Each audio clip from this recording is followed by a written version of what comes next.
Hey folks, Brian here. As you might hear from my better audio quality, I am back from tour, which we discuss on this episode.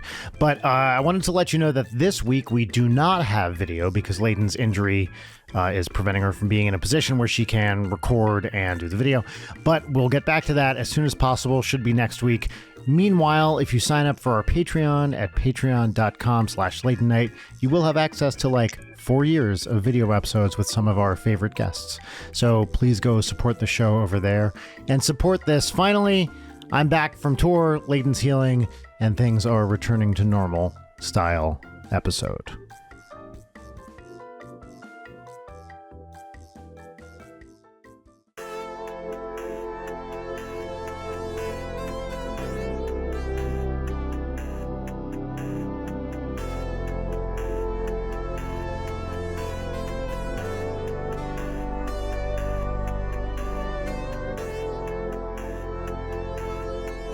Do you have any agenda or anything, or are we just going for it? Well, the general gay agenda. Yeah, tell me more. Be specific. How can I help? You're a true ally, Brian Weck. I know I am. It's hard to be more allied than I am. I tried, and I couldn't be. Wow. Yeah, I took a Cosmo quiz. How much of an ally are you? And I got Gaga level ally. Wow. I know. What's interesting is that Lady Gaga is a bisexual woman and people only treat her like she is an ally and not a member of the community. Well, I think all of the songs that she explicitly talks about being a bisexual woman. I didn't know that, for example, but I don't pay much attention to Lady Gaga. Although perhaps we've talked about this. There was a moment. Nice allyship, Brian. Look, just because I am an ally doesn't mean I need to know everything about every queer person, right? Or does it? I guess I should. You know what? I'm actually going to stop talking and start listening. All right. Do you have an agenda? Well, before we move on from this, I did want to point out, maybe we've discussed this on the show before, there was a moment in the most recent Star is Born that a movie which is bad, but I did enjoy. The character played by Lady Gaga is named Ally, and there's a moment spelled A-L-L-Y, right? Right. There's a moment where she's in like, I don't know, it's like maybe it's her apartment or somewhere, a skyscraper, and there's a billboard in the background, and there's a big picture of her that says Ally underneath it. And I was like, this is so on the nose. So whenever I think of you're an ally, I think of this giant billboard of Lady Gaga that says Ally. Brian Wecht, ally. Yeah.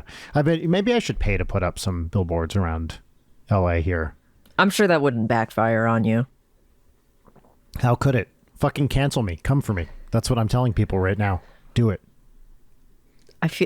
What is this? A JOI? What? Well, I don't know about the I part. I mean, I feel like come for me is pretty explicit. That's the same as the JO.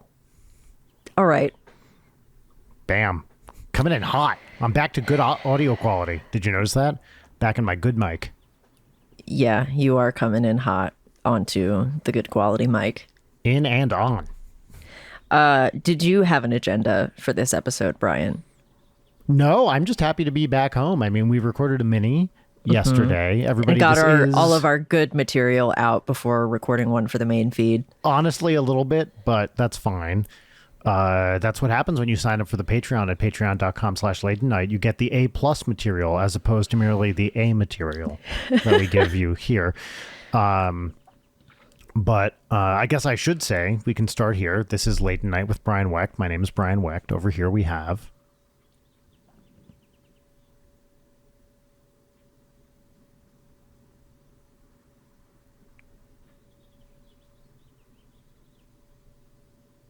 Layton Gray. I was wondering how long, because I think you and I both, we could stalemate at that point forever.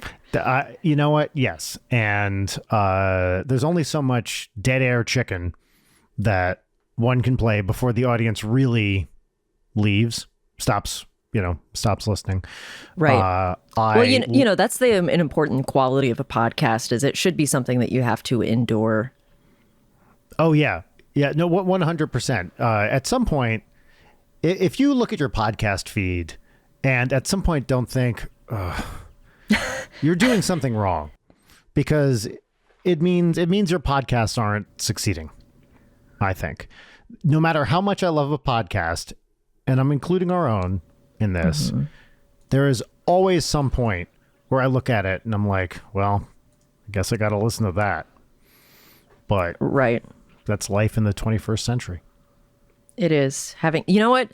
I know that you're very different about podcasts, but something that's pissing me off is I've been listening to this podcast, Jury Duty, which they covered the Robert Durst trial. And each episode is 30 minutes. And I feel like 5 to 8 of those 30 is just the last time on Jury Duty and next time on Jury Duty. It's like, just put them all in a big fat episode so I can listen to this for 4 hours straight while I play video games like God intended.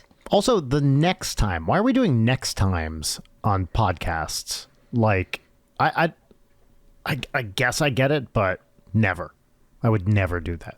See, and this kind of mentality is exactly why Late Night is rolling in it.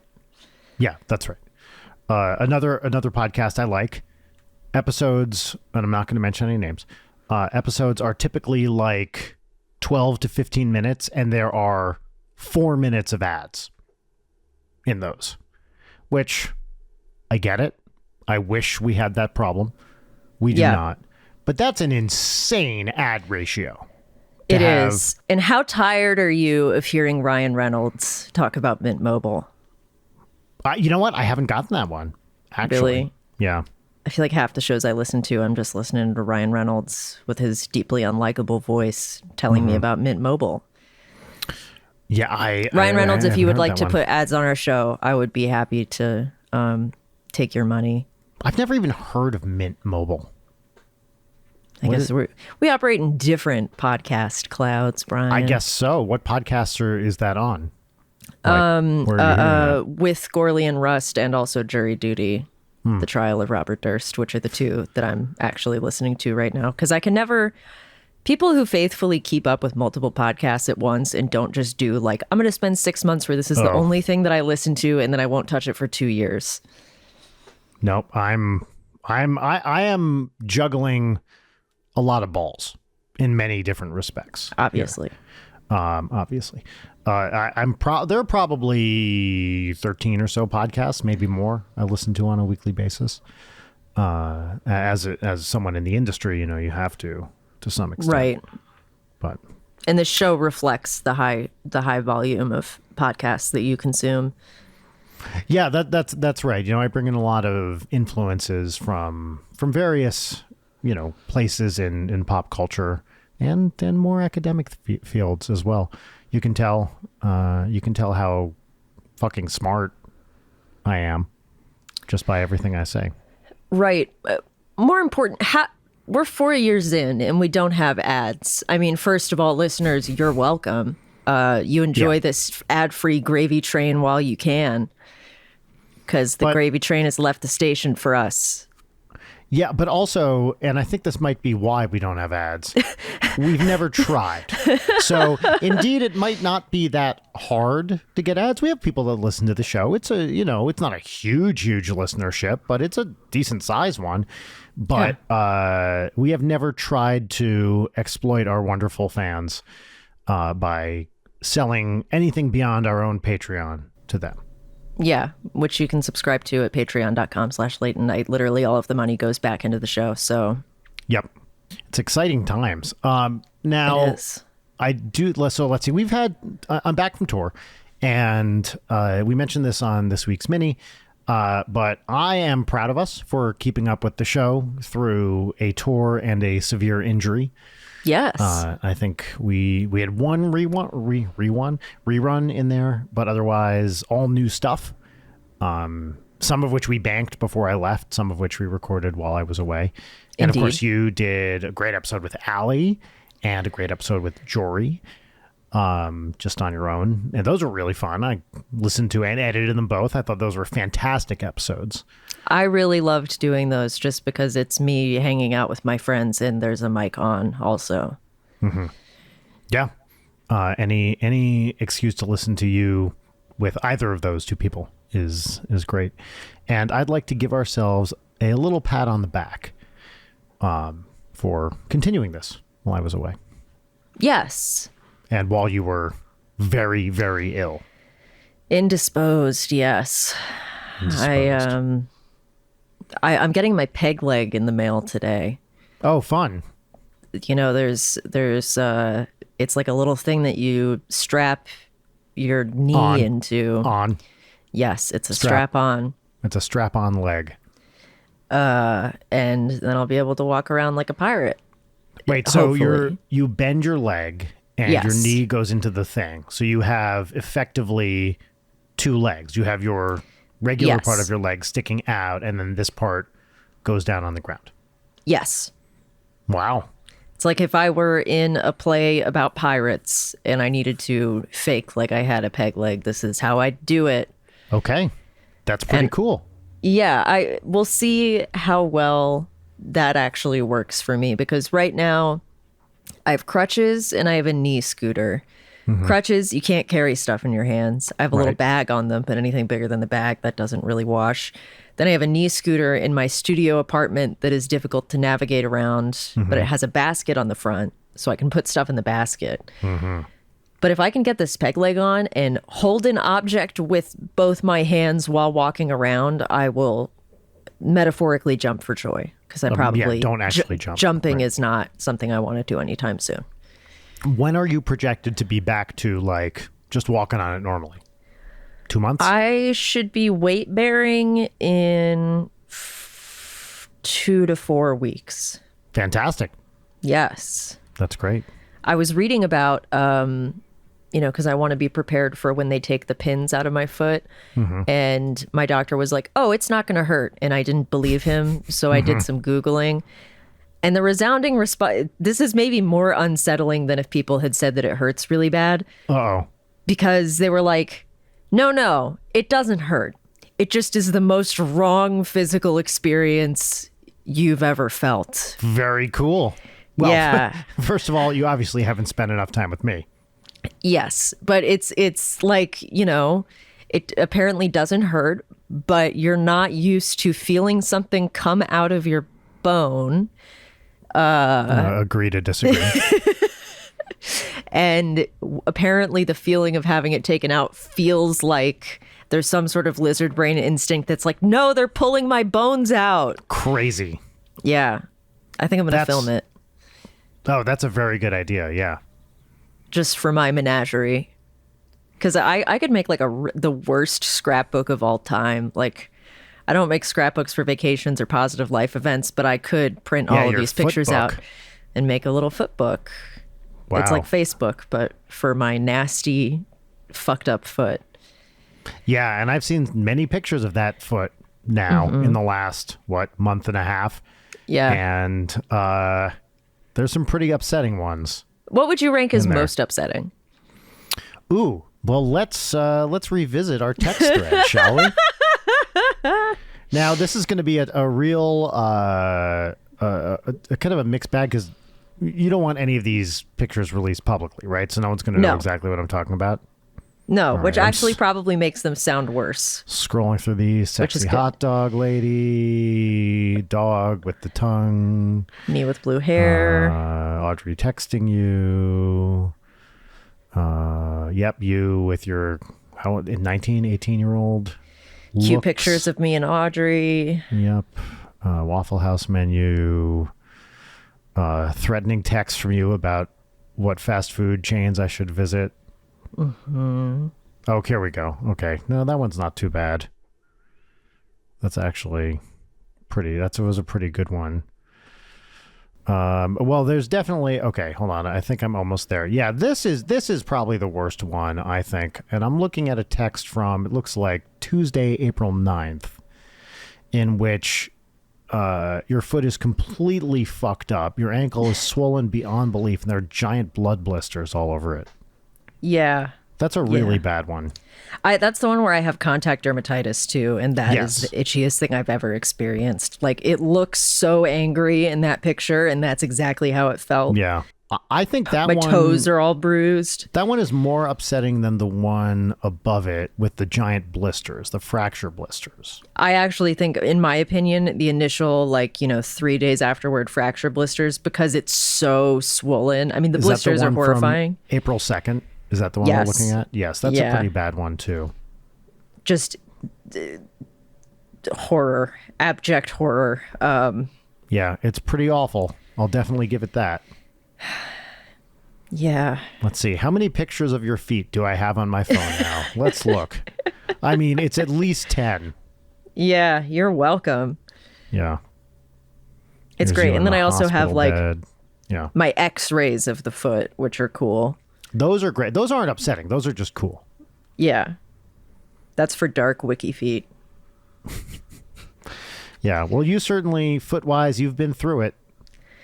I have. I've got a little Robocop foot now, and now I get to go through TSA check. Like, calm down. It's only a little bit of a bomb. I spent a morning on tour watching scenes from Robocop 2. Robocop 2. Yeah, the one with, oh my God, what's his name? Tom Noonan. Isn't that his name, the actor? Tom Noonan, who plays Kane in Robocop 2. He's also Death in The Last Action Hero. No, sorry, he's not Death in The Last Action Hero. What am I talking about? He is the Reaper or whatever. He's the bad guy in The Last Action Hero. He shows up in a lot of different stuff. He's really great at playing creepy bad guys. So he is Kane in Robocop 2. And there's a great scene where they just show his brain and spinal cord and eyeballs floating in a tank where they're preparing to put him in, in the new Robo thing, the new Cyborg suit. Cyborg? Wow. That's Cyborg. Oh my God. I'm looking at pictures of this, and I wish that was me. My dad definitely had a friend named Cyborg. Yeah, you wish you were the brain in the tank. Yeah, that's my ultimate. Wait, is that a bong? Oh, is it? Where? No, it's not. Okay, totally. This image of the thing that his brain was in looks like the greatest bong of all time. Mm-hmm. I want my bong water to be cerebrospinal fluid. Look at that and tell me that isn't a bong. Oh, are you texting it to me? I am. Okay. There's a lot of great stuff in RoboCop 2. Have you seen RoboCop 2? I have not seen RoboCop 2. Okay. There is a scene. So basically, one of the plot points is they're trying to make the new RoboCop, right? A better version of RoboCop. Oh my God. Yeah, that's a fucking bong right there. Look at that bad boy. Yeah, I'd hit that. So they're trying to make a new RoboCop, and they can't figure out how to do it. And there's a brief montage of a bunch of malfunctioning RoboCops who kill various people, including themselves, by malfunctioning. And it's a great scene. And the OCP leadership, rather than treating it like a tragedy, just kind of rolls their eyes. Of course. And it's pretty fantastic. There's a lot to like in RoboCop 2. That's for sure. Have we done like RoboCop with tits yet? Oh, Boobocop? Try again. Robotop? Getting closer. Let's see. Can I do better than that? Ariobocop? Okay, we're getting further away. Agree to disagree. I mean, the title of episode. RoboCop with tits? Yeah, I mean, let's Googling that right now. RoboCop with tits. What comes up? Oh, wait a minute. Here is a post from r/RoboCop from 5 months ago. Title of post, breast in RoboCop. You know I'm clicking on this. Yeah, of course you are. I just started to watch the Robo 1 movie. I guess that's the original RoboCop. And I noticed a woman cop was changing in the very same locker room with men cops. Is this supposed to be normal for the real world or just for dramatic visual effects? And she also showed her breast briefly, and no one seemed to be surprised. Well, the internet continues to internet. I guess, to be fair, Robocop with tits is just Sorayama's art in the first place, which Robocop, the design, is sort of based off of. Wait, hold on. Is this... Oh, this is a quote from South Park, I guess. It just says, "Man on TV, suck my shitty tits, Robocop." Wow. That is how I feel all the time. Oh, wait. Did you know there's a website, rule34.xxx? Yeah, of course. I had no idea. What kind of dilettante do you take me for? I'm clicking this. Oh, that was a mistake. Yeah, I definitely don't want to be here right now. Click. I closed that window. That was that one of the biggest mistakes I've made. Yeah. Online. No, I'm looking at what you clicked off of, and you're a coward. I don't want to get too aroused while we're recording. Well, there's something about when you go to a forum that's really specific, and you are like, the idea that you see posts on that kind of forum from yesterday and not 15 years ago. It's like, huh. Shocking. Yeah.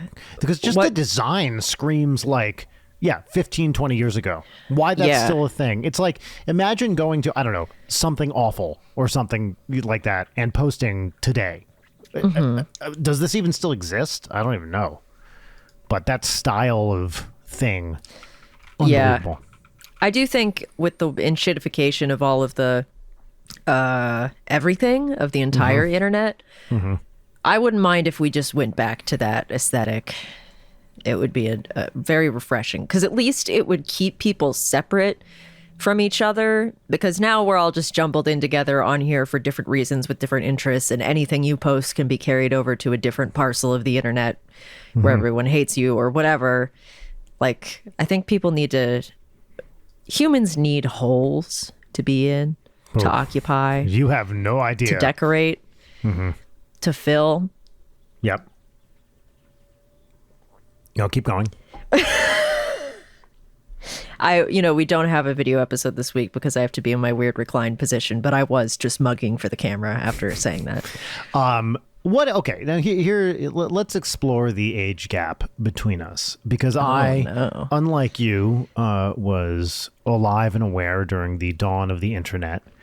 What is something like an old internet, I don't know, site or whatever that you wish you had been around during the heyday of? Is there anything that comes to mind? Rotten.com. Oh, wow. Okay. Interesting choice. Why that? Oh, because, it has such it has left behind such a legacy. And I'm no stranger to seeing fucked up stuff on the internet, but there was just something very elegant about the graphic on that home screen. And also I use Rotten.com as a joke often enough that it's like, I'm really Rotten.com stolen valoring this. Were you ever on any Usenet stuff? No, I was not. Yeah, you're way too young for that. Baby. Right. Were you on Usenet, Brian? I would read Usenet stuff from time to time, but I may not ever have posted beyond. I probably posted one or two things on like some niche thing, but no, I was aware of it, but I never got like updates. I would navigate to it and look at the things I wanted to look at, but no.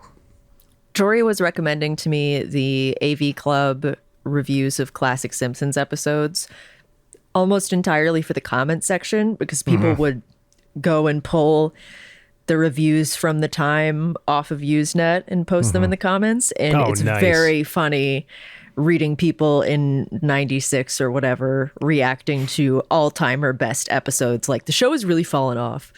Oh, yeah, I bet. It's like, you have no idea, you fool. Yeah, I remember, what was the first Simpsons episode? 91?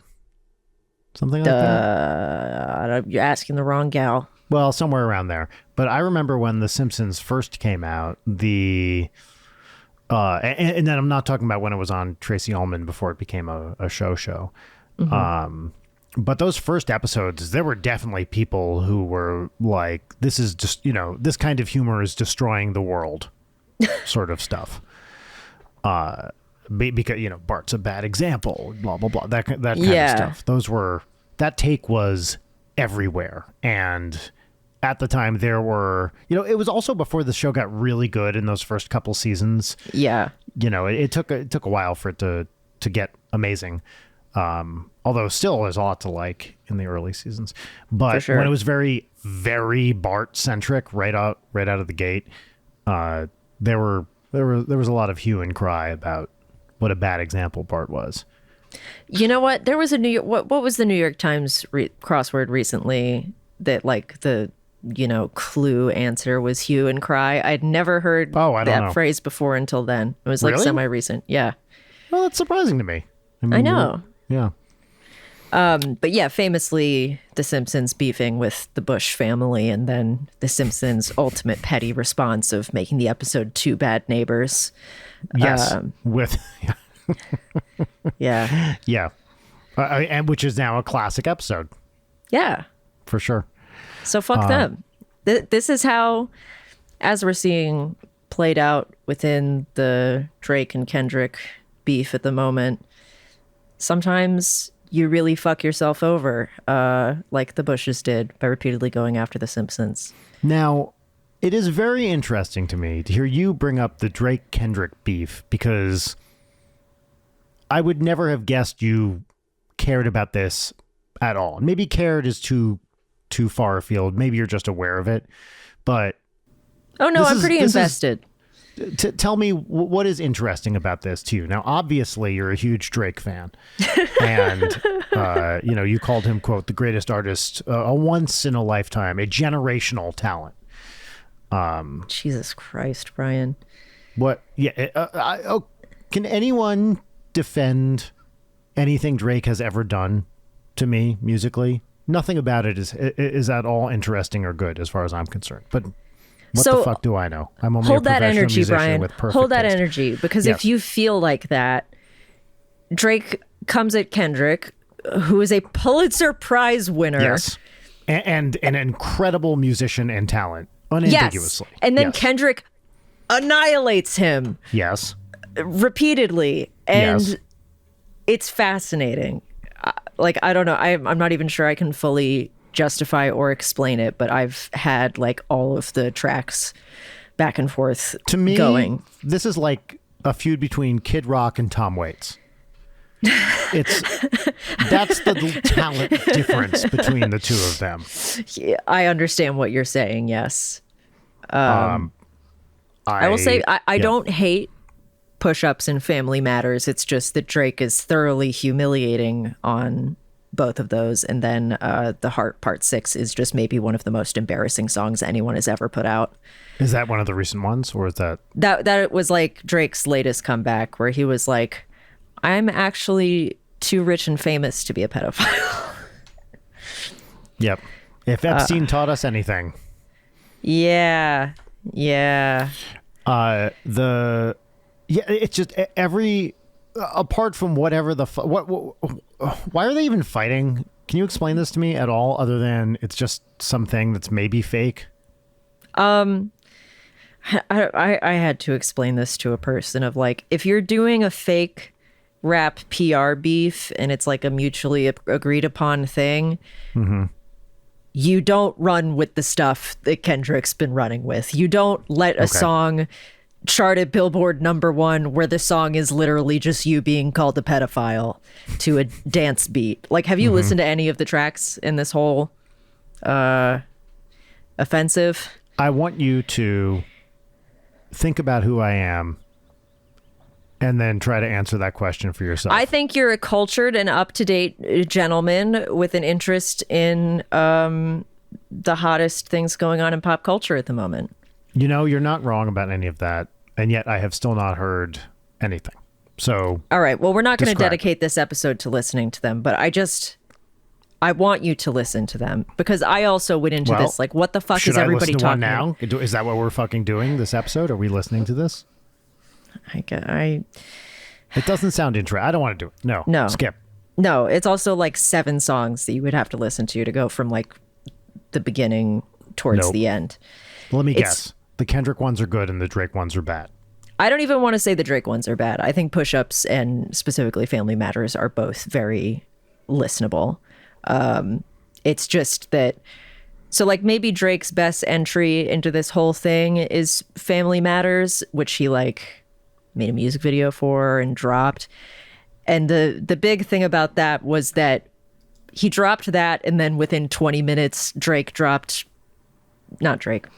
dropped the most brutal, coldest serial killer type beat diss track of all time. Like, Drake did not even get a chance to enjoy the W of Family Matters before getting a bomb dropped on his head. And it was pretty glorious to watch that happen in real time. But what is the origin of this beef? Does anyone know? Or is it just something that someone said something mean about someone else and then it turned into a thing? I mean, that, Brian, you've just described rap beefs in general. Yeah, but sometimes they come from... It's an escalation of various digs and a general ambient hatred. Yep. That's actually the genre that I'm trying to break into. Ambient hatred? Yeah. If Brian Eno got into that, what would his new moniker be? Oh. I feel like we have to do a play on Eno. I was going to say Brian Mino, but that feels that's it. You got it. That's okay. 100% it. Yes. It was right there. Great. Ambient hatred. Brian Mino. Yeah. Do you like Eno? Isn't, the stuff with Bowie I like a lot. I can't say I've listened to solo albums like Music for Airports or whatever. Yeah. And been like, fuck yeah, awesome. He's obviously a very influential figure and does great work as a producer, but I mean, what are some albums that he's produced? Let's look. Here Come the Warm Jets, which is his first album, and when he was going full glam rock, and that's probably... I really like ambient music. I appreciate his ambient stuff on a conceptual level and like have great respect for the pioneering that he's done. Yeah. But my favorite Brian Eno is full glam rock.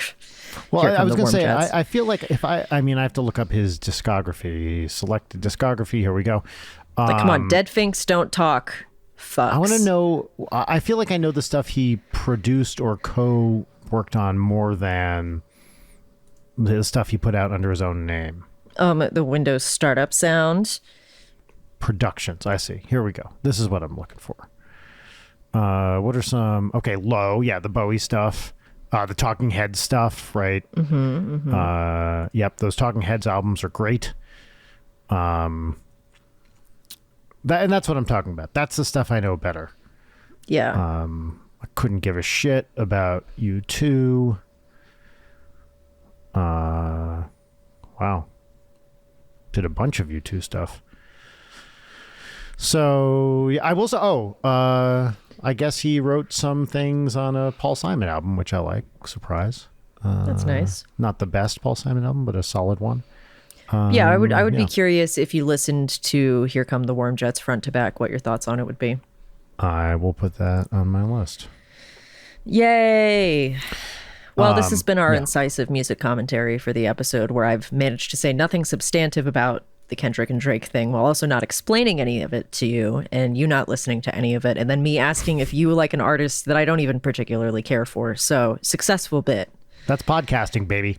That is podcasting, baby. Do you have any tour questions for me? Anything you've been curious about? Anything you want to know? Do you want some hot goss on twerp? I feel like for legal reasons, you probably can't answer a good number of my questions. You'd be surprised. In what cities are the bodies buried? Well, we leave a trail. Actually, here's something fun that happened on tour. One day, I was walking outside the bus, and then I realized it was leaking piss. Because that's what happens when you have 9 people peeing on a bus. The bus gets full of piss, and if Proxy you don't empty pissing. the piss, if you don't empty the piss enough, the piss starts to leak, and the bus smells bad. We were standing, actually, Mr. Aaron Hansen came to visit us at one of our shows, and we were all standing outside the bus, and I was like, man, this city is gross. It smells like piss. And everybody said, nope, that's us. The city smells great. Our bus smells like piss because that's the thing we've been pissing in. Yep. Bringing this bucket of piss to a city near you. That's exactly. Well, I mean, that's exactly what it is. Now, we didn't do the Dave Matthews thing, of course. Of course. Because I would never. We empty the piss where you're supposed to empty the piss and not say on a bridge. Which is Brian's mouth. Yeah. Oh, yeah. Give me that delicious piss. Slurp, slurp, slurp. Just get it in there. Drink it all up. You know how I go.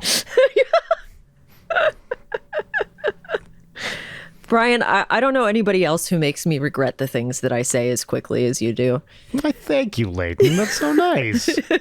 Maybe one of the nicest things anyone's ever said to me. God bless. I'm very glad that you're back. Me too. I'm trying to think of other fun. Are there any other fun tour? Yeah, here's the thing. I should have stories? better questions for you as a semi-professional interviewer, considering we've been doing this show for so long. I guess it would only be professional if we're actually making money from it. But I've been sitting in my apartment this whole time, and I should have some level of curiosity about what you've been doing. But the outside is a big and frightening place to me at the moment that I can scarcely comprehend. Well, I can. Oh, yes, wait. Please. Yes. Best bite of the tour. What was the best bite of food you had through this whole thing? Oh, that is a good. Okay, let me look through these cities. Boop boop boop boop boop. Like, honestly, nothing is like really jumping out. I'll tell you this: it wasn't in Canada. That's for damn sure. Shots fired. Yeah, I gotta say. So I went to 3 new cities.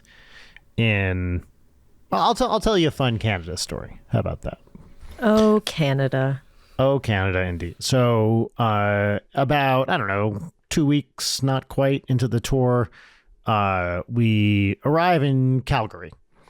So we played a bunch of, Detroit, Indianapolis, Chicago, Lawrence, Kansas, which I'd never been to before, Boulder, Fort Collins, Salt Lake City. And then after Salt Lake City, we had a day off in Helena, Montana, state capital, population just over 30,000, and which is tiny, teeny tiny. I'd never been before. I doubt I will ever be back, but interesting enough to walk around. And then we wind up in Calgary, and I'm almost out of headshots, which are a big part of the Trey Magnifique merchandise empire. Right. So I need to go find a place to print headshots in Calgary. And we're like in the middle of the city. It shouldn't be that hard. I've done precious little research ahead of time because I was like, what am I going to do? I'm just going to get there and I'll figure it out. So I walk to one copy shop. They don't have what I need. I walk to another a couple blocks away, and it is this place where I met the most Canadian person I've ever met. Oh. In this copy shop.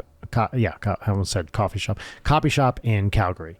And I can't remember the name of it offhand, but there's a guy there who is, I'd say, approximately my age, graying, if not mostly gray. And this guy is a middle-aged Canadian white guy. Oh, how you doing?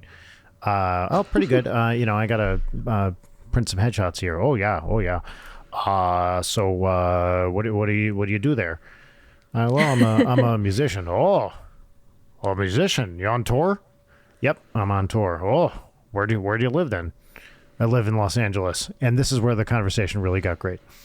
Oh, Los Angeles. Yeah, I've been down there. So I follow the football teams, and I've been following the Rams for a little while. And so I went down there after my divorce, taking a little time for myself. And I got to say that downtown there is really something else. Like, not too nice down there, downtown. Not beautiful and clean like we are up here in Calgary. By the way, I would not describe anything about my Calgary experience as clean.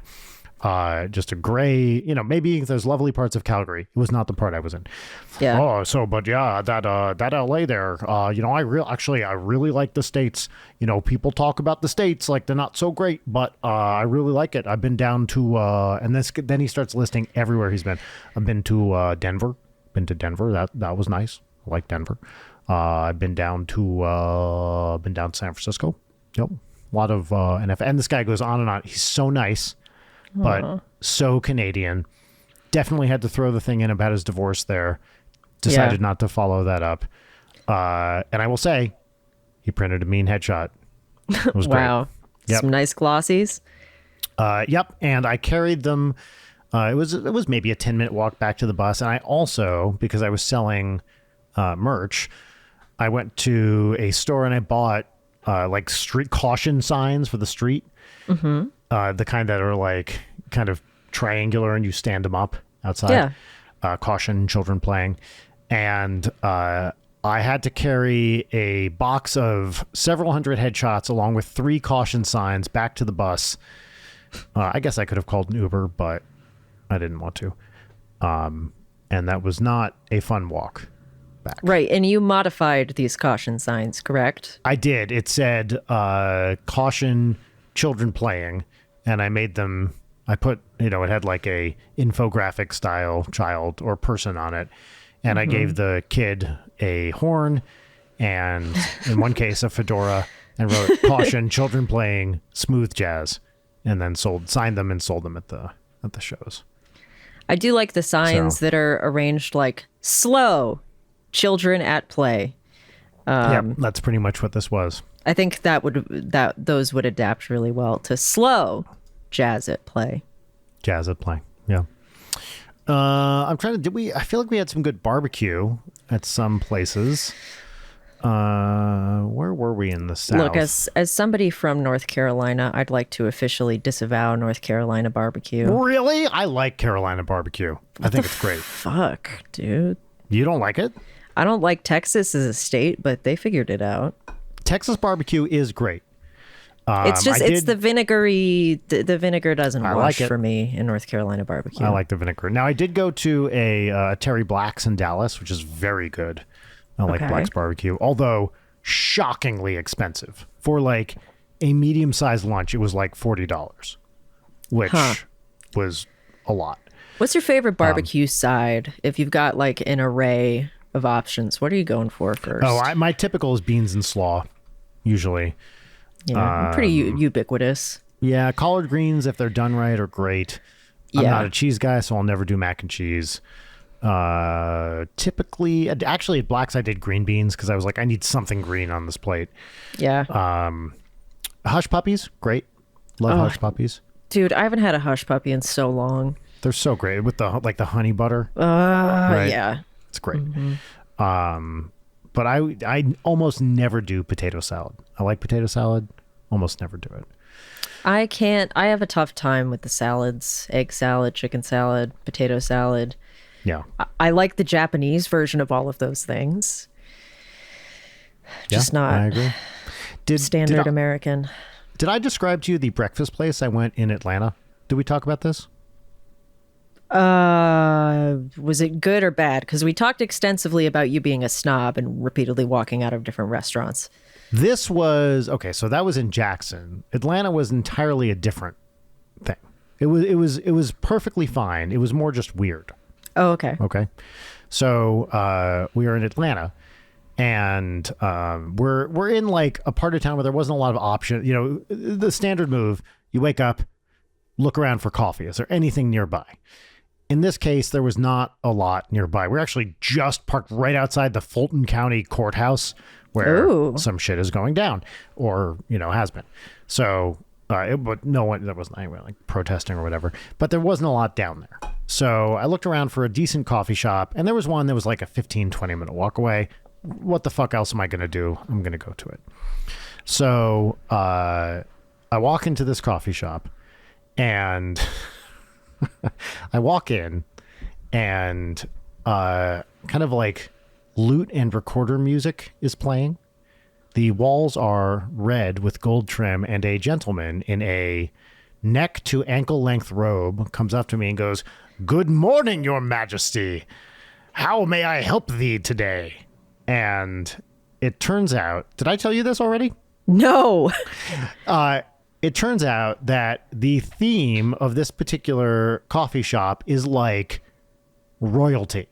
And there's fake thrones around. What the fuck? The menu was like the royal bacon, egg, and cheese sandwich. And this guy starts talking about the reason our coffee is fine for your my liege, whatever, is because and he starts saying coffee shit that I don't understand. We are 96% blah, blah, blah. And everyone the orders that he's taking are, it's standard coffee house stuff, like, coffee, muffins, whatever. But everything is kind of infused with this Renfair sort of aesthetic. And right. So I order a yogurt and granola and fruit bowl, which has some fancy fucking name. And it gets served to me in a fake golden bowl by another guy in a basically robe with fake gold but plastic utensils. And every surface was like way too fancy for this coffee shop. It was amazing. It was so weird. And the food was totally fine. I mean, it was a yogurt and granola bowl. But I watched as a series of people walked in, and everyone had there were two categories of people. People who'd been there a bunch and knew what the deal was. And then a bunch of other people who were like, what the fuck is going on right now? And watching this very friendly guy act out, whatever Renfair sort of thing he thought he was doing was a true pleasure to a group of increasingly baffled patrons. I do like watching people be baffled. Yeah. So that was fun. Have you ever been to a Dick's Last Resort? I think at one point, maybe. I don't have clear memories of it.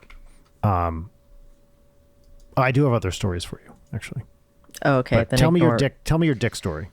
Oh, I don't have a Dick's Last Resort experience. Can you imagine me as a child going in there? I would walk out with permanent psychological wounds. Yes, indeed you would. That would happen to you as an adult as well there. Another story I can share with you is, and this happened after the last full episode, so I definitely haven't talked about this on the show, is for two shows on this tour, we had to do what we in the business call a disco loadout, which means there's another thing happening in that room that night. So you got to clear the fuck out so they can get their DJ or whatever in. Gotcha. And this happened to us in Vancouver, and it happened again in Brooklyn. So these loadouts suck because I mean, I'm like hanging out at the merch line. Now, I didn't have any real gear to like get rid of, so it's more twerp having to do all this.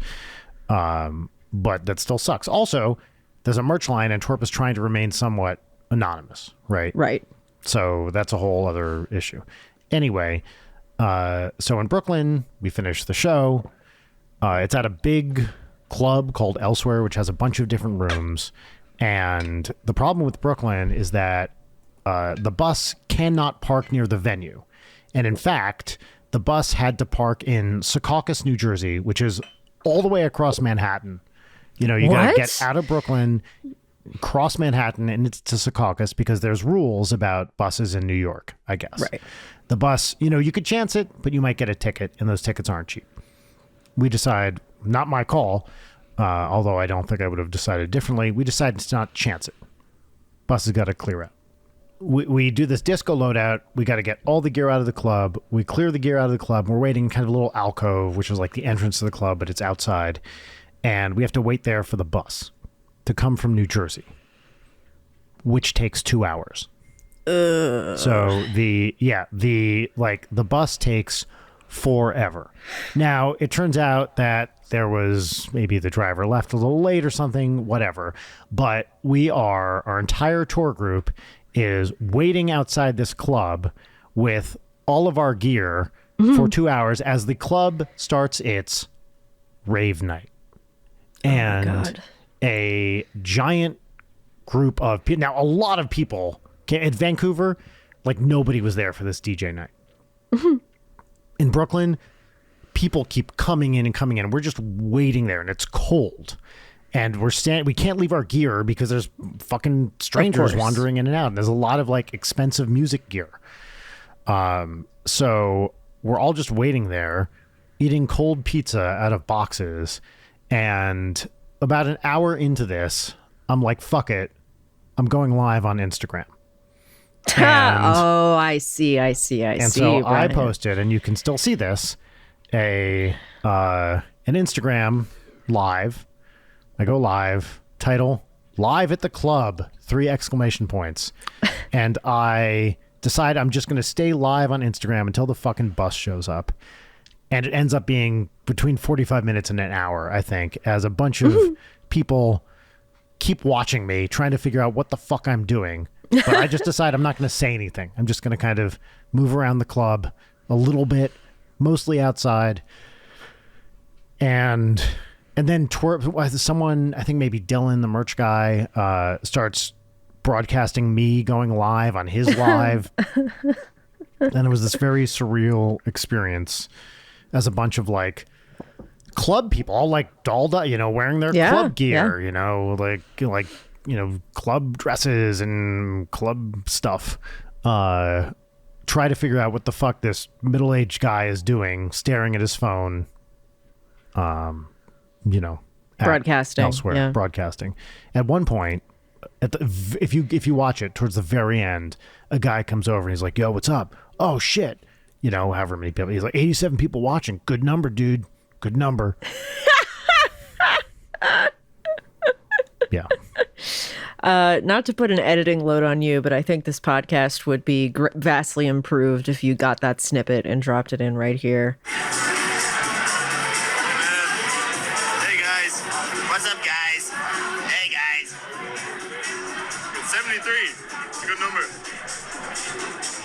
So yeah, that was annoying.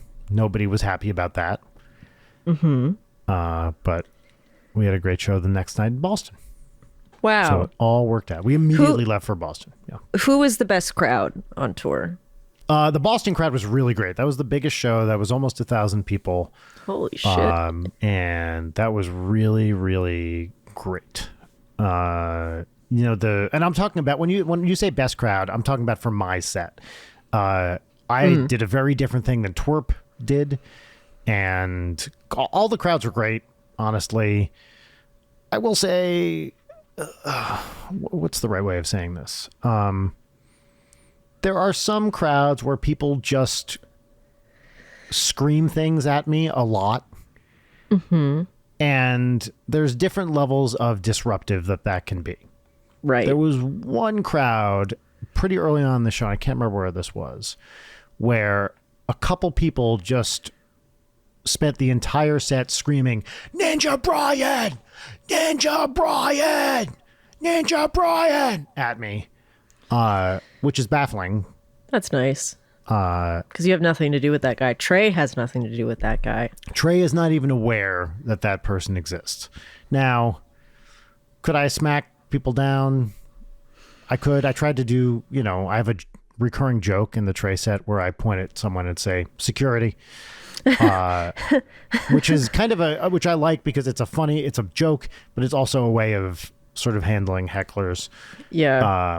And heckling isn't quite the right word for it, but no, it's like when you go to the zoo and you tap on the glass incessantly. Yes. So, but generally the crowds were great. Boston was probably the best. Boston, I also auctioned off. Did I tell you the thing I auctioned off? What did you auction off? It was your virginity? No, that I just sold. At Powell's in Portland, I bought the complete sheet music for Astro Lounge by Smash Mouth for guitar and vocals. And I was like, I was doing silly merch items on the road, and I would sign them and kind of write a silly quote on them. And I was like, I don't know how much to charge for this. I think it'd be fun to live auction it. And I actually had a great idea. This is definitely something someone has thought of. I want to do a reverse auction where it's like starting bid $10 million. Okay, nobody? 5 million. And keep going down until the first person to call it out gets it. You know what I mean? Yeah. This must be a thing someone has thought of. It's very interesting. It's kind of a different like strategy, I guess, than a regular auction. Yeah. Right? Because you could imagine that there's a version of that where the thing gets more money, just right, because someone is very risk averse and they definitely want it. Yeah. So they kind of jump at the highest they could possibly go. I don't know. I'd be interested to see. Anyway, I was like, that would be funny, but also it would take up a lot of showtime. So instead, I just did kind of a modified auction where I was like, all right, make me an offer. And we kind of went with it. And someone agreed to pay $300 for this fucking book, which... That's crazy. Signed. Yeah, it was pretty wild. But that was a fun crowd. And I had an old comedy friend in the audience that day, and that meant a lot. Aw. So, I'm really glad that you had a good time, Brian. I am too. Thank you. It's, it's as Meouch said, I've said this to a couple people. Maybe I said this on the mini. It was basically getting to have a slumber party with my best friends for a month and a half. And living the dream, man. I loved it. When you're on the road, aside from missing your wife and child, what are the other like at-home creature comforts that you miss most dearly? Waking up and knowing where you're going to be pooping. That's a big one. I pooped a lot in art museums because that was usually my first destination of the day. And so there were a lot of, masterpieces of modern art that I took a shit next to. Yeah. Showering, knowing where your shower is going to be. That's nice. I can't overstate that. Not trying to take my contacts out in a moving vehicle every night. Ooh. That turns out to be, you get used to it, but if your finger's near your eye and you go over a big bump, that hurts. Yeah. I'm often a stomach sleeper. And so being on a bed where you can hang your feet off the edge is nice instead of being in a little, coffin. Wait, do you regularly hang your feet off the edge of your bed? Yeah. Like on your, I see what you mean. So your like toes are pointing down around the curve of the foot of your mattress. That's right. Because otherwise your feet are like weirdly up if you're on your stomach. Interesting. How do you do the stomach sleeping without destroying your neck? Because at heart, I'm a stomach sleeper, but I have too much of a gamer neck to make that work on a regular basis. I think what happens is I fall asleep like that and immediately flip. Because I seldom wake up like that. Yeah. Yeah. What are other creature comforts? Coffee in your home that you can have. That's nice, although it is nice to go out to coffee shops and see different like little cute coffee shops. But yes, coffee that you don't have to pay $6 for every time you drink it or whatever. Yeah. Eating on a regular schedule. Like if you wake up at 10 a.m., you're immediately in that zone where you're like, what meal am I about to have? So it's nice to have, I get up in the morning, whatever, 7 a.m., breakfast, lunch, dinner, boom. Tour meals are iffier. Yeah. Not knowing quality, what it's going to be, when you're going to get it, how long it's going to take you to eat it, what the ambiance at the food eating place will be. If you're doing food after the show, and this is more of an issue for twerp or like when NSP is doing a headlining thing, that if you order anything, by the time you eat it, it is freezing cold. Yeah. So it shows up, restaurants don't stay open super late typically. So if it shows up at 9 p.m. or whatever, you're not going to eat it till like 11. And that sucks. Yeah. And with a lack of air fryer. Yeah. I mean, there's no microwave on the bus. Like there's nothing to heat. There's a toaster. That's it. Wow. Maybe some buses do have microwaves. I'm sure they do. Ours didn't. I think ours didn't. If it did, nobody used it. Yeah, touring is so fun, but it is such a pain in the ass. And even on a day off, it's like you're not really comfortable. You're just trying to figure out where to be for a day. But it's I gotta say with the Trey show, I felt like I was really able to find that show in a way I'd never had before. And that's what you get by performing something 30 times. You know, like I was trying different stuff. I got a better feel for the character. I was able to write lots of new jokes and try stuff out. And as I mentioned on the last episode, do a bunch that just didn't land and then do them again and watch them not land again, which is a true pleasure of mine. Of course. Mine. But yeah, it's a lot of fun. You also get to see the worst green rooms America has to offer, and some of the best. Oh, yes.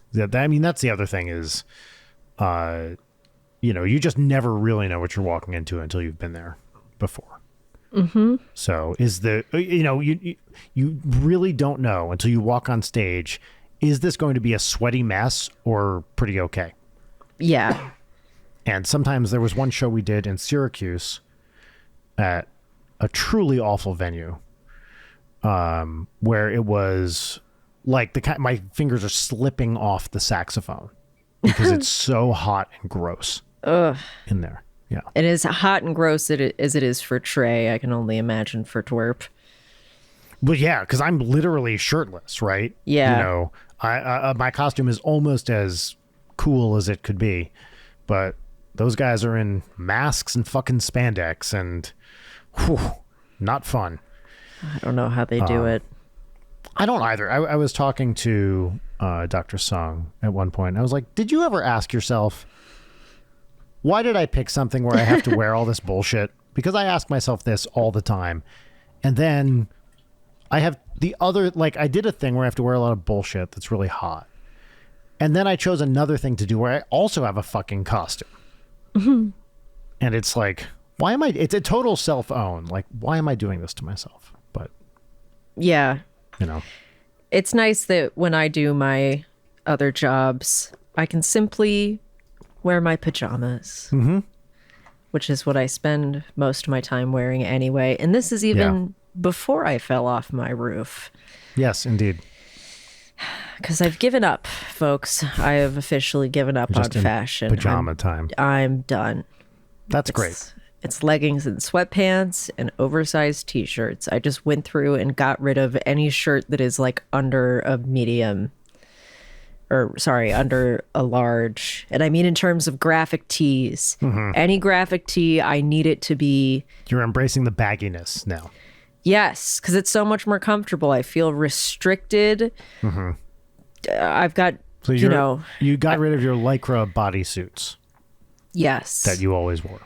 Yeah, I know. My whole closet was filled with them. Spandex. I don't know what I was thinking.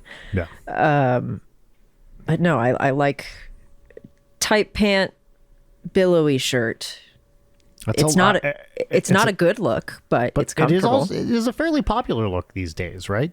It is, yeah. Yeah. Hence, I've given up on fashion. I'm not trying to be counterculture. I'm not trying to be anything other than wearing my extra, extra large health shirt for the 5th day in a row. Well, you'll be pleased to know that I've, purchased your child birthday presents after our discussion yesterday. Oh, good. Yes. Almost 10. Almost it's 10 crazy. years old. I might have gone a little nuts, but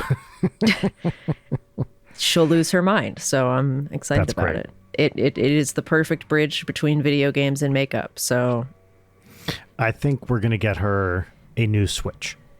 Oh, because the one we have is the one I got for free when I did the Nintendo Switch Breath of thing. the Wild Nintendo Switch thing with Smosh and Game Grumps. Mm-hmm. The thing where, was it Ross and I? Maybe Ross, Barry, and I got to watch a donkey masturbate. Oh, yeah. Yep. A classic story. An animal with the largest penis I've ever seen. I mean, truly the largest penis I've ever seen on an animal. And I know it's saying something because I'm including myself in this. Yeah, I know. And watching this donkey stand there and swat its dick against its belly over and over and over. And a group of, I've told this story on the show before, although it's been a while, a group of Let's Players were standing around this animal watching it, and everyone's like, what is it doing? And then someone, I forget how this came up. Someone's like, oh, that's how they jerk off. Now, one might ask the natural question here, which is, did we watch it finish? And I'm proud to say we did not. I don't know if we walked away. I can't believe that anybody would walk away on purpose from entertainment of that caliber. But Right. I believe we had to go do something. It was like a shoot, so we were waiting for something to happen. But Yeah. You were waiting for something to happen. yeah, can you imagine? Oh man, it'd be so cool to watch a donkey jerk off and then come. Stop. That would be the ultimate pleasure. That's the ultimate Let's Play channel. It's just a donkey jerking off. Well, it makes sense because, I had not thought about it. How does an animal, that just has hooves or Right. something, pleasure itself, right? Well, I know what my answer would be. Often. But if you're a horse or a donkey or whatever the fuck else you are, and, the urge strikes, and you're standing there, a little donkey ass and no hands, what do you do? Well, I guess the answer is you SWAT. over and over and over until nature takes its course. Well, we were talking about the new Nintendo Switch you were going to buy for your child. Oh yeah, right. Great. Well, yeah, so the one we have is from, I don't know, 2017, and it's in pretty rough shape. So I think that's the big gift this year. I is a love new the Switch. texture on her Joy-Con. I mean, I don't actually love the texture, but the texture on her Joy-Cons is just so like slick from accumulated greases. Yep. Child It's greases. A well-loved machine. It is. She's she's a great kid. She is. I hope we have a good birthday. What color Joy-Cons are you getting for that bad boy? That I have to figure out. I haven't gotten that far yet. Nice. But we are going to the Renfair this weekend. Wow, that's Yep. exciting. It is very exciting. I don't envy you at all. Nope. There's a lot to like about the Renfair. But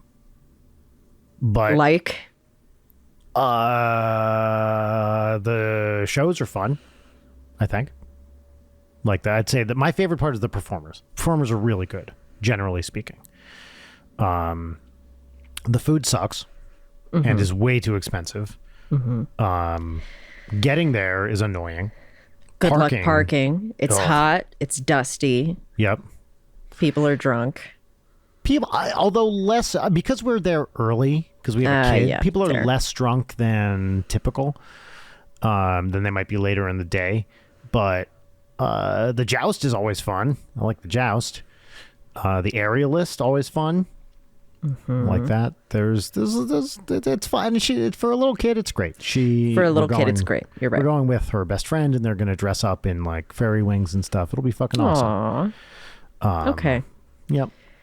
Yeah, it's interesting having to look at stuff from a child's point of view of just like as an adult, the rent fair is the most miserable thing in the world to me. But I'm sure as a child, I would have lost my mind for it. I'm past where it would have been totally miserable. And I'm like, okay with it now.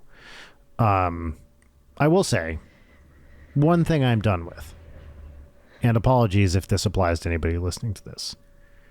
The time travelers at the Renfair costume, I'm over it. Is that Hot a thing? take. It is a thing that people will come dressed up in like Star Trek uniforms or whatever. And the idea is that they're time travelers back in the Renaissance. Because of course, at the Renfair, there's a specific time and place it is supposed to be. Right. Right. It's like in the city of whatever, which is, I forget where it's supposed to be in a specific year. Now, I don't think they're exactly striving for historical accuracy, but Right. roughly speaking, there is an idea of when it's supposed to take place. All right. That's fair. So- How does steampunk factor in on that? Oh, there's a significant steampunk presence, and there are like steampunk stores and stuff. Okay. So steampunk is fine, but actual future time travelers aren't.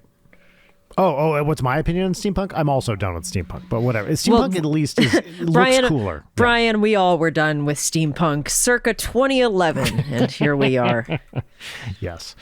I have to bring plenty of cash because I'm gonna get a couple Plague Doctor masks, and I gotta get some gauntlets, bracers.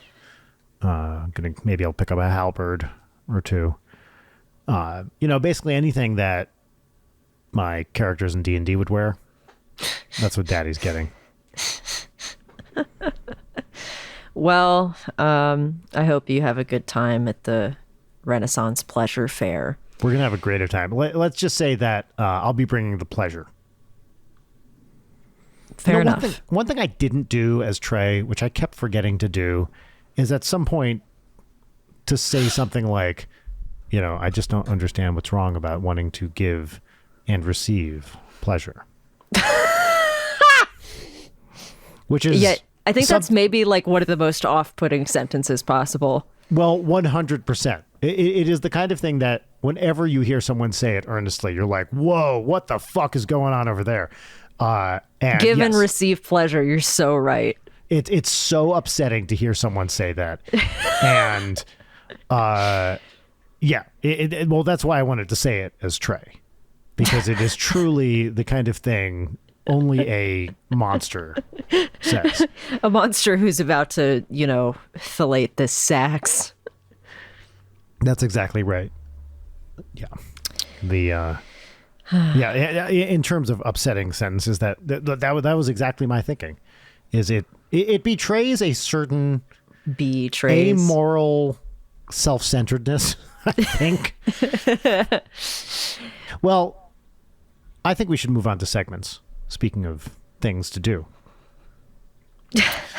Yeah, sure. Why not? It seems like we're about at that time in the show. And this actually, I have I want to do a different thing this week to celebrate me returning from tour. All right. So, it's been a little while on the show since we've done regular segments. On our last episode, I guess the mid-tour we did kind of normal segments. Is that right? I can't remember. Yeah, and I've kind of skipped segments on my solo ones. I noticed that. On the Jory one, I had the theme songs ready to go, and I didn't see them. So I wanted to maybe kind of reinvent the segment section of this show, which we can take or leave moving forward. I think you're going to like where I'm going with this. Okay. But if not, as always, I remain open to feedback from both you and the listeners. And if people don't like what they're about to hear or think that the segment could be improved in any way, that's totally fine. I don't mind gentle, please, but constructive criticism. That's always appreciated. But just mind your tone and be aware of my credentials, I guess, when you're giving me feedback. So you can certainly tell me if you want me to do something differently, but just do it in a respectful way that befits one of my stature and education, right? Mind your tone and be aware of my credentials is a masterstroke, Brian. Why, thank you very much. I mean, it is something that I wish today's youth would take to heart. Mm-hmm. After this episode is over, I'm gonna have to send an email, basically to that effect. To me? Yeah, why not? Or to the listeners, scolding them? No, just Just you please. Bitches be sending emails. It's really true. They really do be sending emails, and you are welcome to email me, or text, or WhatsApp, or Snapchat, I guess. Ew. Anytime you want. But listen, I fear I may be slightly belaboring the point here, which is that I'm going to do a new thing here on the podcast, which is to rather than enter into a discussion with you, I'm going to do a little moment here for myself, which I feel like I haven't really had a chance to do in the last few weeks. Well, I've been on tour. When you're on a tour bus, you're sharing space, mental and physical, with a bunch of other people, 8 or 9 in this case. There's also a dog. Did I tell you about the dog? There was a dog? In a very questionable move, the bus driver brought along his 8-week-old Chihuahua puppy. Oh, yes, we did talk about the dog. Chihuahua, Dachshund. Dachshund. I got to see pictures of it, yes. Very cute. Not something I would have done. Right. Whatever. But, I've been sharing space for a while. Indeed, I share space in my home with my family. Some of whom are maybe more mindful of my personal space than others. Right. Of the 2 people I live with, one is aware that I have corporeal form, and the other is, shall we say, less aware. Sure. Of that, and tends to jump / step / etc. on me. Right. As we go. So I'm going to take a moment here to do kind of, this is not what this first segment is exactly, but it's kind of Brian's Corner, where I get to go through the news, opine on matters of the day, and, just give my personal, libertarian right-leaning take on the news as I see it. And this is definitely, I wouldn't call it the no spin zone, because that name is taken. And also, none of us is without bias, as I freely admit when cornered.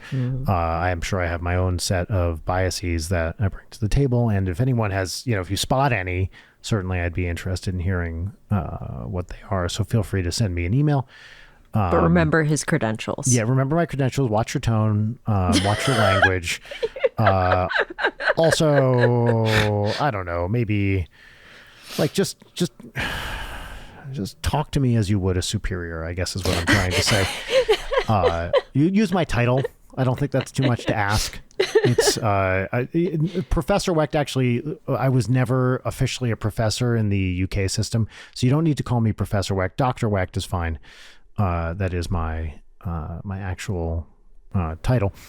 So just be respectful is all I'm really asking here, as much as you would not just another person, because we really should be respectful of everybody, but someone who is older and smarter than. Right. Well, Brian, I'm dying to hear what you have to say in your segment that you've yet to name. That's great. Well, this segment is called What's Poppin', and the theme song goes here.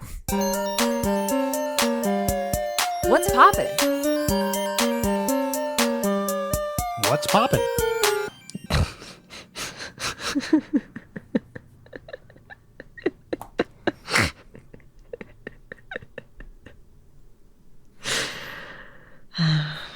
Layden, what's poppin'?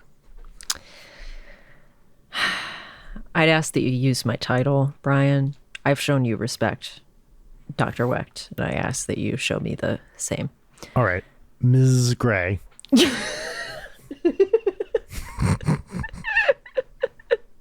What's poppin'?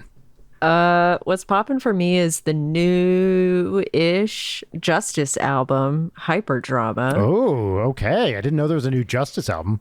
Dude, it's so good. It's front-to-back bangers, no skippers. I've had it on repeat along with a bunch of Kendrick tracks this past week, and it's been really delightful. And Conan Moccasin, I'm probably saying it wrong, is like one of the features on... Mockery, I think is his name. Is on the song Explorer, which is like a dark horse favorite of mine on here. But Conan Moccasin as an artist in his own right is awesome, and also did this album as Soft Hair that is one of my favorites. So I was really excited to see him pop up on this album with Justice. There's a Tame Impala track. Like it's a real treat. So folks, if you like Justice, please listen to Hyperdrama.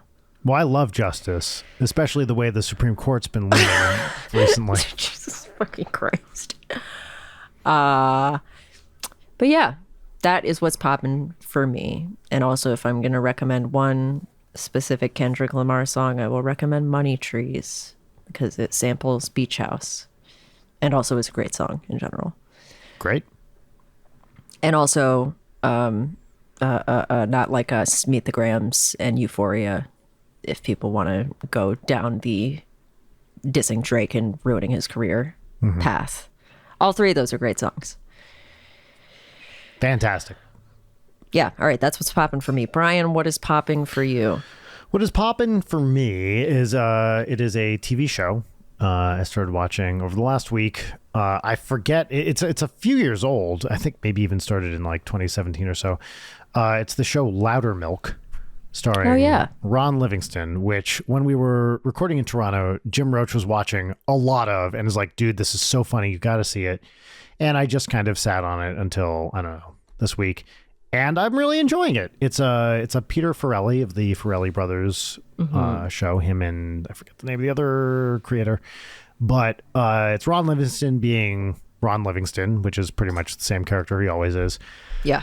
But it's fun. I'm enjoying it. Is it the greatest thing ever? No. But it's worth watching. I'm one season in out of 3, and it's very snarky. Your favorite thing. My favorite thing. Is it flawless? Absolutely not. But it's got Will Sasso, who's always great. Yeah, and Brian Regan, right? Yeah, when he first showed up, I was like, oh my God, it's Brian Regan. What? He plays. So the idea is that Louder Milk, Ron Livingston, is basically leading a recovery group, an alcoholics recovery group, and Brian Regan is one of the people in the group. And when he first, I don't think I've seen him act in anything in a long time. So when he first showed up, I was like, whoa, that's cool. And yeah, I'm enjoying it. Other people may as well. That's what's popping for me. Excellent. Well, now it's time for our final segment, which is 3 parts gratitude exercise, 1 part petty grousing, and all parts Leighton fucking up the introduction. The name of the segment is Peaches and Lemons, and the theme song goes right here. Peaches and lemons. Peaches and lemons. Great. Amazing. Flawless on episode 220. I'll get there someday. It occurred to me as I was typing in the number of this episode that for episode 210, I should have gotten half high. You should have. That was a real fuck up, Brian. Yeah, I thought so, but so we'll start with our lemons, which is a minor bummer, annoyance, inconvenience, what have you, and I'll go first. This is, if there is one single person in the audience who relates to this, please tell me. My lemon is that there's this video game I love and have been playing a ton of lately called Fashion Dreamer. I believe I've talked about it on the show. It's a Switch game where you design clothes and you get to make outfits for people all around the world. Mm-hmm. And it's a really fun and cute dress up game. The problem is that like a big core mechanic is collecting clothes that other people are wearing, but there's an item cap and you can I got in trouble for that. Sorry. Continue. There's a 6,000 item cap. The problem is if you want to delete stuff from your inventory, you can only delete things 10 at a time. What? Yeah. And so I hit the 6,000 cap today. And I've been slowly trying to whittle it down. But like the game is also, God bless it, a little laggy. So there's like lag as you're trying to do the 10 items at a time. And it sucks. Like I'm just going to have to put some real time into deleting items. Like I'm going to try to get rid of most of the things that I have. But it's just for a game where like, to get copies of whatever a person's wearing in your inventory, you can just like walk up to them and press A and you get all the stuff that they're like a copy of the stuff that they're wearing. So it makes it really easy to rack up that number really fast, where like you might actually get 10 pieces of clothing off of one person's avatar or whatever. So don't just let me only delete 10 at a time, please. I hate inventory management. Maybe there are people out there who like it. I fucking hate it. I like it depending on the game. So tedious. Yeah, it's. But sometimes I want tedium. I just don't want it in my cute fashion game. You know what I always fail at? Crafting. When there's crafting stuff, I always forget about it. I love crafting shit, bro. Many people do, obviously. For me, it's like, I'll use Elden Ring as an example. You can make all this shit all the time. I just never made any of it. I just couldn't care less, yeah. That's so interesting because there are a lot of games that like I maybe only care about like the biggest example is I bounce off of the Zelda Tears of the Kingdom and Breath of the Wild games really hard. I just can't quite get super into them. But I will run around collecting ingredients for recipes so I can cook. That is very fun for me. Or like you and Walter White. After all this time that I've spent playing Skyrim, I definitely like Scrim. Min-max, just like I'm going to pick every ingredient and then I'm going to go to the website that lets you enter what all of your ingredients are. So it tells you the highest value potions that you can make to resell them. So I like doing that. It's fun. Cool.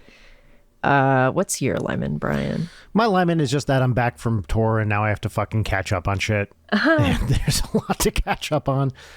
I'm in various stages of doing shit for 5,000 different things.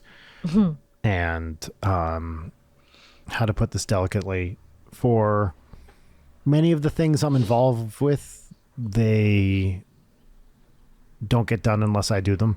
Yes. And I've been on the road and it's been very hard to do things. And now I'm back and they all have to be done. Hooray! Yes. But. Well, good for you, Brian. Yes. But no, I can't complain that I have a lot of things going on. And as always, I am hoping that people like them and, you know, they work out. But yes. Nevertheless, it is still a job that you have to do to support your family. That's correct. It is a job I have to do to support my family. But it's also a job I get to do, which makes it yes. awesome. Yeah. All right. Well, great. With that attitude, we will move into Peaches. And I'll do mine because I feel like I'm pretty efficient with Peaches. My first one is that job that I cannot talk about is fun and enjoyable. And I've been having a good time doing it. And that's a special thing. So yeah, that's Peach number 1. Peach number 2 is that the boys are back in town, i.e. you, i.e. Twerp. And by back in town, I mean they will regularly be on our Discord for gaming, or at least for me watching them game. So that's exciting because it's been quiet in there. Yep, no time for gaming on the bus. Although there was a bunch of Helldivers too happening. Oh, during all the kerfuffle as well. But yeah. Wow. Nevertheless, you all persisted. And then I guess related to it is that the past couple of nights, Aaron has been playing New Vegas again. I've seen this. And I've just been hopping on and watching him play New Vegas. And I got him to start playing Honest Hearts, which is my favorite of the DLCs. So that's been, I had to like make him reload a save last night early on because he was like, yeah, I've got Joshua following me around and I'm going to go kill these guys. And I was like, Aaron, that's the last quest of the DLC. You just started this. You can't do that. Amazing. And that man refuses to save. Oh. Like he won't save and then he'll get killed and then be like, oh man, I should have saved right after I did all that inventory management. Oh my God. It kills me a little bit. It's like, you have save slots. You can use them. Aaron. Yep. Anyway, an absolute joy to do. If you see us doing that again, you should pop in and say hi. Those are my peaches. 3? Yeah, those were 3. Yeah, that was 3 of them. How about you? My peaches are, well, number 1's the obvious one. I'm back. I'm with my family again. I get to podcast with you. It's great. I'm happy to be here and be back with friends and family. So tour was fun, but it's It's nice to be home, and barely sleep in my own bed because I'm bad at sleeping. But still, in principle, I could. Right. Peach number 2, and this is a good one. I came from the East Coast, came from Toronto, here, and this time shift is fucking working in my favor. I'll tell you what, it is awesome. I wake up 7 a.m. I'm fucking ready to go. My brain, it's 10 a.m. in my brain. Love it. I got to 2 p.m. yesterday and I was like, oh, that's a day. What? I still have 3 more hours. Fuck yes. Oh, I love this time shift. It's really great. It's like been working out in my favor. I'm sure in 2 days I'll be back to No, but Pacific it's like time. the time equivalent of when you've been walking on like a people mover, moving a sidewalk at the airport, and then you get off and you feel like Superman. 100%. That's it. And my final peach, it's part of my lemon, but there's a lot going on right now, and it's all good. It's all fun stuff. Some new projects, some old projects, many of which I've talked about. New Starbomb album coming out, working on the NSP cover album, working on more Trey stuff. Actually just set dates to go up in August to Toronto to record some more Trey stuff. And the tour really, one thing that I loved about this tour is if I had any doubt that the Trey thing had legs and or was something I wanted to keep doing, this tour removed all of it. Like, wow. It did really well live. I was having a great time with it. It made me more excited to do more Trey stuff. And the guy who runs the studio that we recorded the first album at came to one of the shows, and he was like, damn, your playing got a lot better. Wow. That must feel good. It feels good. And he was like, not that it was bad before. I was like, no, but yeah, of course it got better. Like, I hope it got better. I've been playing, almost every day for a month and a half. I would hope I'm a better player than I was before. And I want to keep up the practice regime, with the sax and stay kind of where I am and keep improving. I really want to take sax lessons, but I haven't found a good, a teacher out here yet.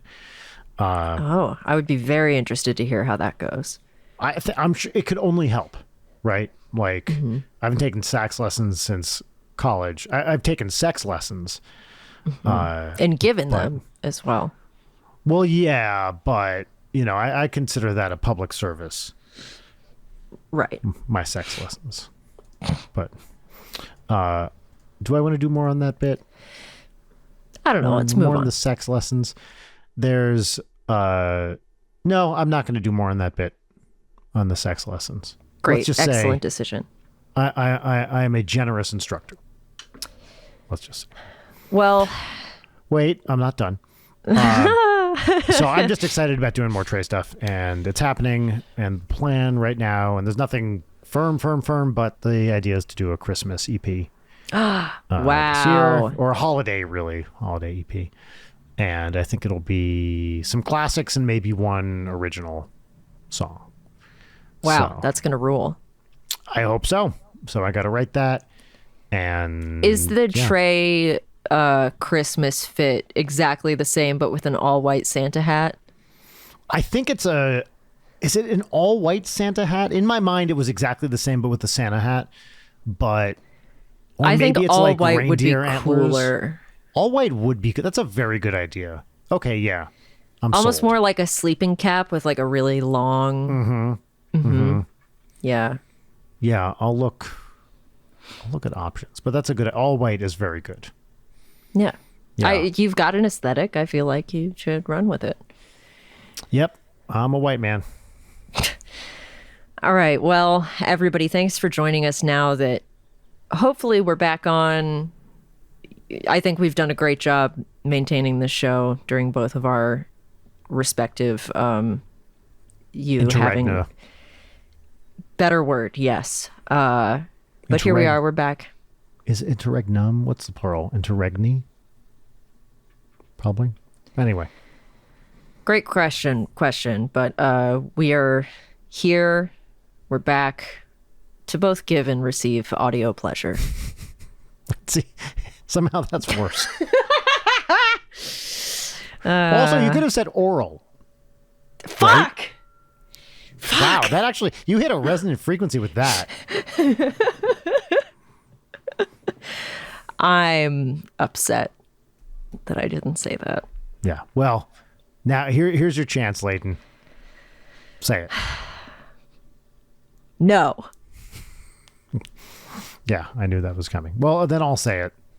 Thank you for letting us give you oral pleasure. Bye. See you next week. Leighton Night is produced by Brian Wecht and Leighton Gray. Sign up for our Patreon at patreon.com/LeightonNight. Follow us on Twitter at LeightonNight, on Instagram at Leighton_Night, or email us at LeightonNight@gmail.com.